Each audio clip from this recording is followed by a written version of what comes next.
Vous avez en votre possession un PDF que vous devez remplir car c'est un formulaire. Normalement, pour le remplir, on l'imprime, on le scanne une fois qu'il a été rempli dans l'ordinateur. Le souci, c'est que vous n'avez à votre disposition ni scanner, ni imprimante, et vous n'avez même pas d'ordinateur. Je suis Jérémy, et dans cette vidéo, on va apprendre comment remplir et signer un PDF sous Android.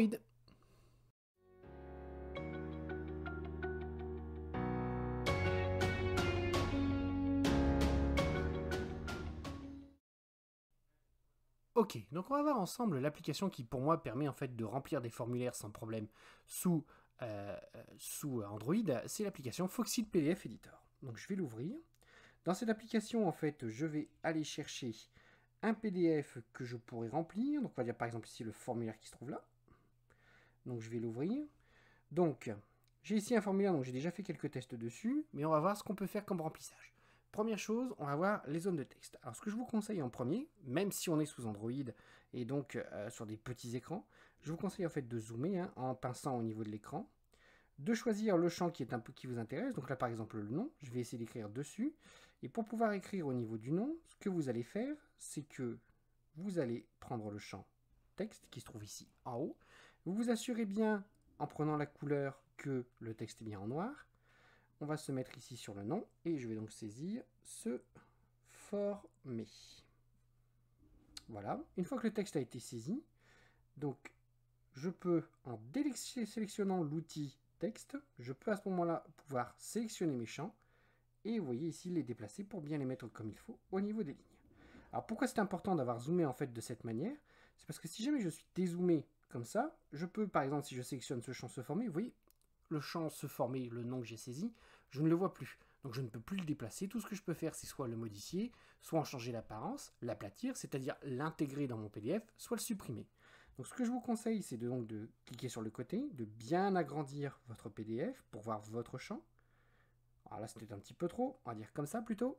Vous cliquez dessus et à partir de là, vous pouvez, voyez, comme ça, le déplacer en cliquant sur le rectangle de sélection.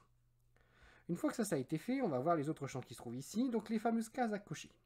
Le souci, vous voyez, c'est que les cases à cocher, vous ne pouvez pas en fait avoir la même option que sur le PDF Creator qui se trouve sur votre ordinateur.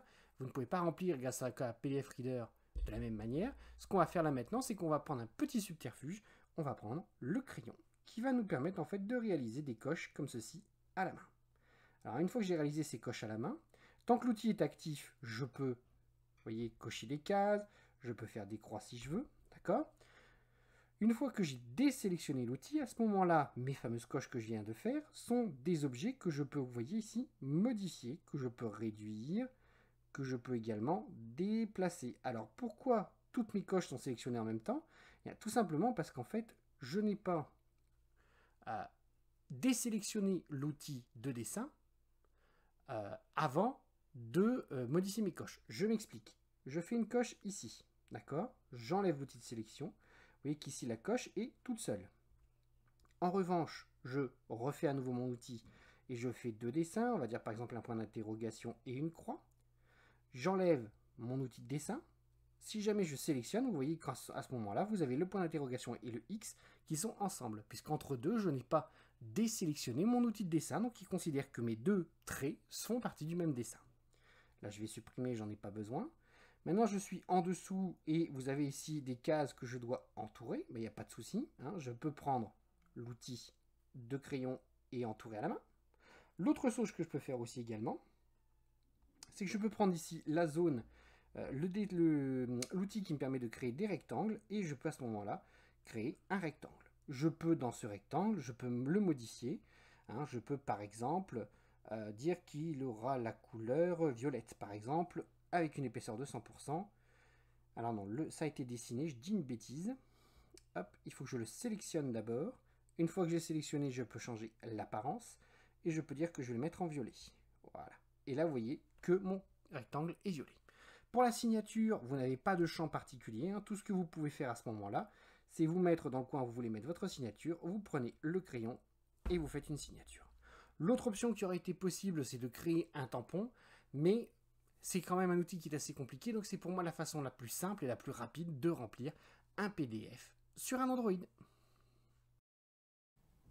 Voilà, cette vidéo est désormais terminée. Si vous désirez avoir plus de vidéos ou si vous avez des idées de vidéos qui pourraient vous intéresser, n'oubliez pas de me laisser un petit commentaire.